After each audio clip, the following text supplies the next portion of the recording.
Salam à tous les DZ et à tous les amoureux de football, j'espère que vous allez bien. Bienvenue sur ma chaîne.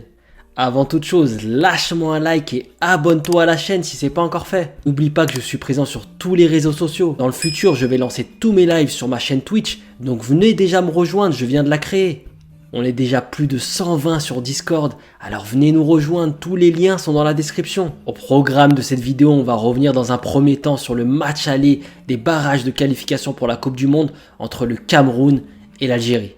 Et puis par la suite, on fera un petit débrief de tous les autres matchs de barrage. Franchement, victoire merveilleuse 1-0 de l'Algérie à Douala au Cameroun. Dans un match qui s'annonçait tellement difficile pour nos Fennecs. Faut le dire, on était vraiment marqué par la dernière CAN qu'on a fait au Cameroun et surtout par ce stade de Japoma et cette pelouse désastreuse. En plus, les Camerounais, ils partaient tellement sereins avant ce match. On l'a vu en conférence de presse avec Rigobert Song qui avait l'air vraiment calme, tranquille. Et Aboubacar, lui, il était confiant. Il l'a déclaré texto. L'Algérie, ils vont peut-être se réveiller, mais ils le feront pas ici à Japoma. Ensuite, on a eu le droit aussi à la conférence de presse de Djamel Belmadi et Riyad Mahrez. Et franchement, c'était un moment très cool, très détendu. Les deux, ils étaient extrêmement souriants. Mais on sentait quand même du côté de Riyad Mahrez une profonde détermination et une envie d'en découdre. La tension montait et à 1h du match, les compositions d'équipe sont tombées. Côté camerounais, il y a eu une petite surprise. On a vu quand même Choupo-Moting être aligné côté droit. Et côté algérien, grosse surprise, 5-3-2 concocté par Djamel Belmadi. Je vous avoue, je savais très bien que l'Algérie allait jouer défensif au Cameroun, mais je m'attendais pas du tout à voir ce dispositif. Jamais j'aurais pensé qu'on aurait changé de système pour un match décisif. J'étais très inquiet sur le papier. Inquiet de voir comment nos joueurs allaient se comporter avec ce nouveau système. On partait donc avec cette composition d'équipe, Mboli au cage, une défense centrale à 3 avec Aïssa Mandi dans l'axe, Ben Lamri à gauche et Bedran à droite, et enfin deux latéraux, Ben Sebaini à gauche et Ben Ayada à droite. Ensuite deux milieux de terrain, le milieu habituel en ce moment, Zerouki et Benasser. Et enfin un trio d'attaque classique, Belaïli, Slimani et Mahrez. Et clairement, on peut le dire, les 15 premières minutes, elles étaient flippantes.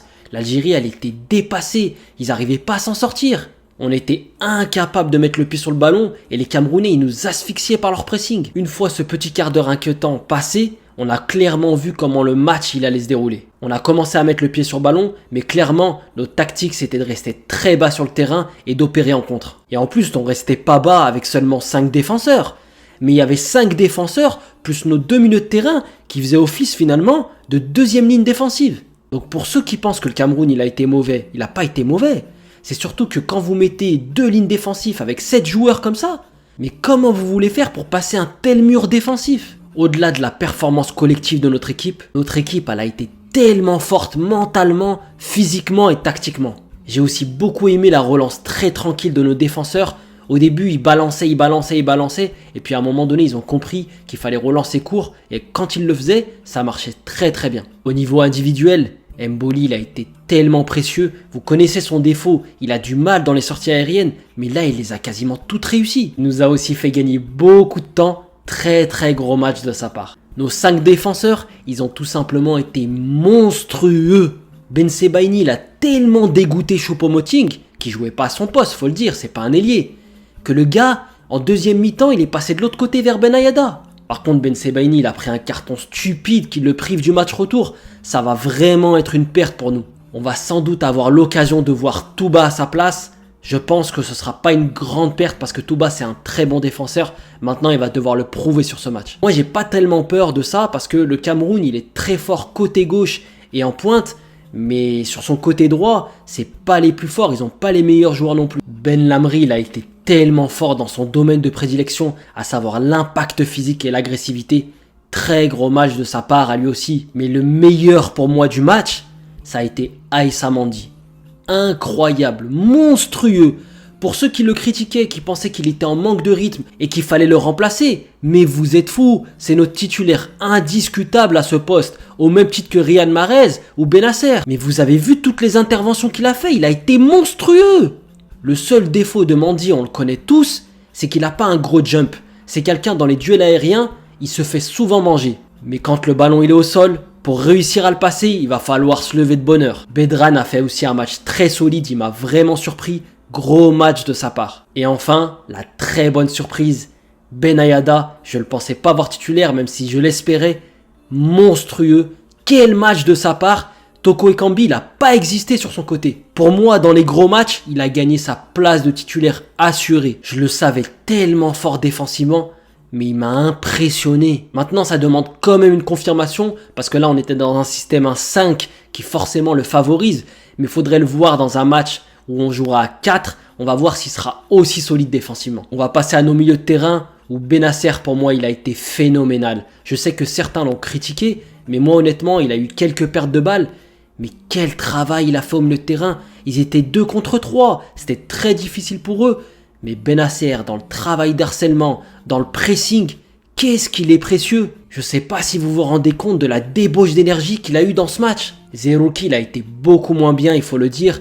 Techniquement, normalement, il est à son avantage. Et là, il a raté beaucoup de passes. C'était pas un bon match de sa part. Maintenant, je vais vous le dire, les frères, je l'ai déjà dit. Zerouki, si vous voulez le mettre dans un milieu à 2, ça marchera pas. Il est pas bon défensivement. C'est un joueur qui est bon avec le ballon. Si vous lui enlevez le ballon et vous lui demandez de récupérer des balles, moi je vois pas l'intérêt de le mettre dans un milieu à 2. Soit tu le mets dans un milieu à 3 en poste de relayeur, soit ça sert à rien, laisse-le sur le banc. Le seul joueur qui peut jouer à la fois 6 et à la fois 8, c'est Bennacer. Il n'y en a pas d'autres dans l'équipe. Donc Zerouki, là où vous allez voir son vrai talent, son vrai niveau, ça sera dans un milieu à 3 où il sera relayeur à côté d'un bon joueur et un vrai 6. Mais moi je veux pas l'accabler parce que j'aime ce joueur et j'aime aussi sa mentalité. Il est toujours déterminé, il lâche rien et même s'il est en difficulté, il y va à fond. On peut pas lui en vouloir. Pour Belaïli, je vais faire mon mea culpa. Honnêtement, il a tenu 90 minutes et il a fait un très gros match. Quel repli défensif de sa part. Franchement, tu m'as surpris. Conditions physiques au top.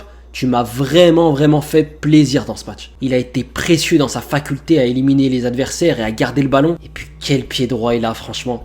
Mais vous avez vu le coup franc qu'il fait sur la tête de Slimani. Il lui a déposé sur la tête. Magnifique. Et il était à 2 doigts de faire une deuxième passe décisive sur un centre magnifique vers Ben Depka au second poteau. C'est pas passé loin. Mahrez, il a été beaucoup moins en vue. Mais c'est normal, c'était pas ce qu'on lui demandait dans ce match. C'était dur pour lui de briller, mais à chaque fois qu'il a eu le ballon, bon, il nous a fait un petit peu peur au milieu de terrain par des pertes de balles qui auraient pu nous poser de gros problèmes. Mais honnêtement, il a été quand même précieux dans le jeu. On peut pas dire qu'il a fait un mauvais match. Et enfin, Slimani, super slim. Je dois l'avouer, j'étais sceptique au départ. Je vous avoue que c'est pas vraiment un attaquant qui me fait frissonner. Mais qu'est-ce que c'est un guerrier, bordel. Il a un mental incroyable, ce joueur.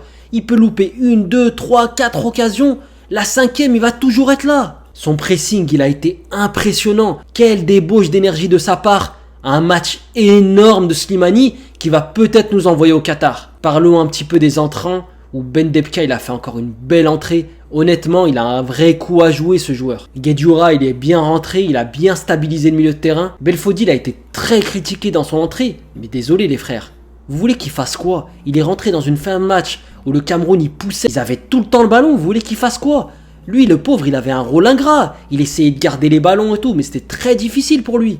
Franchement, je vois pas comment il aurait pu faire mieux, peut-être qu'il aurait pu un peu plus mieux jouer les duels, mais honnêtement, c'était compliqué pour lui. Belmadi a donc réussi son pari, son 5-3-2, il a merveilleusement bien marché, et Slimani nous a sauvé la mise, 1-0 au Cameroun, quel beau résultat. J'avais pronostiqué un match nul 1 partout, tout en espérant une victoire 1-0, mais honnêtement, c'est allé au-delà de mes espérances. Il fallait surtout pas qu'on prenne un but en premier, on a marqué assez rapidement. Ça leur a mis une grosse pression aux Camerounais, ils n'ont jamais réussi à trouver la faille contre nous. On va recevoir les Camerounais avec une grosse sérénité, mais maintenant il va falloir faire le job. Ils vont devoir prendre énormément de risques pour nous renverser, ce qui va forcément les exposer défensivement, et c'est là où on doit les punir. On a gagné la première manche, mais c'est loin d'être fini. Maintenant, est-ce qu'il est bon de garder ce dispositif?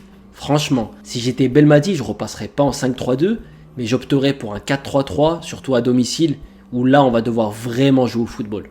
Je mettrais même Attal, sans doute en début de match, en espérant aller marquer des buts. Et si on arrive à la mi-temps à être devant le Cameroun, à ce moment-là, peut-être repasser à une formation beaucoup plus défensive et repartir sur un 5-3-2 en faisant rentrer Benayada et d'autres joueurs. Dans tous les cas, j'espère avoir une approche beaucoup plus joueuse pour ce match retour. En tout cas, Belmadi, il a prouvé qu'en plus d'être un excellent manager, c'est aussi un superbe tacticien. Dans plusieurs vidéos, je vous avais dit que si l'Algérie allait adopter une position défensive dans ce match aller, Les Camerounais, ils allaient se casser les dents sur notre défense. Et c'est ce qui s'est passé.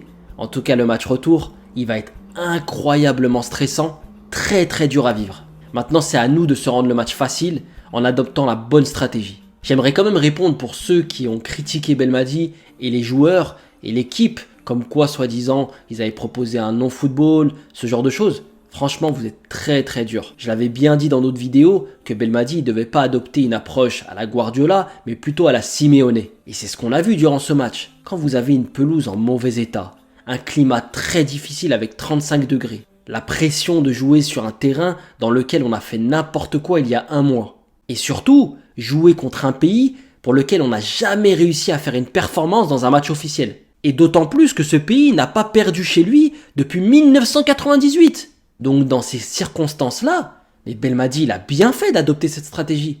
Il fallait laisser le ballon au Camerounais et il l'a bien fait.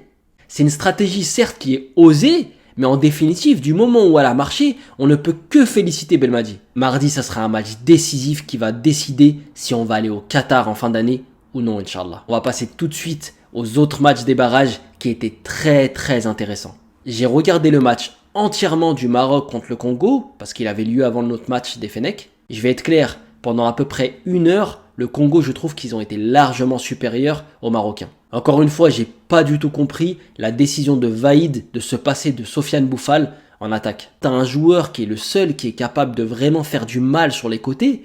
Comment tu peux te passer de ce joueur? Je comprends pas. En tout cas, les Congolais, ils ont réussi à marquer assez rapidement sur un but CSC des Marocains. Et surtout, à plusieurs reprises, ils ont eu l'occasion d'en mettre un deuxième. Et clairement, s'ils l'avaient fait, les Lions de l'Atlas, ils auraient été dans une situation très difficile. Au final, les Marocains, ils ont résisté. Ils ont même obtenu un penalty que Ryan Mahé a totalement foiré. Et franchement, c'est l'un de mes joueurs préférés dans la sélection marocaine. Mais honnêtement, il a été catastrophique pendant tout le match. Je comprends pas le délire. En l'absence de Boufal qui tire très bien les penaltys, pourquoi c'est pas Hakimi qui les tire? Le type, il est super fort en coup franc. Il est capable de te mettre des pralines de 25 mètres. Mais par contre, à 9 mètres, vous ne le laissez pas tirer les pénaltys. Il faut quand même reconnaître que Vaïd a eu un très bon coaching en fin de match. Rentrer El Kaabi et Tissou Dali, qui à la fin sont décisifs sur le but, c'est magnifique. Et puis je ne sais pas si vous avez eu l'occasion de voir le but, mais il est magnifique. Appel en profondeur de El Kaabi, il se retourne, contrôle poitrine en pivot vers Tissou Dali, et là il enchaîne une frappe sans complexe, demi-volée, petit filet, mais magnifique.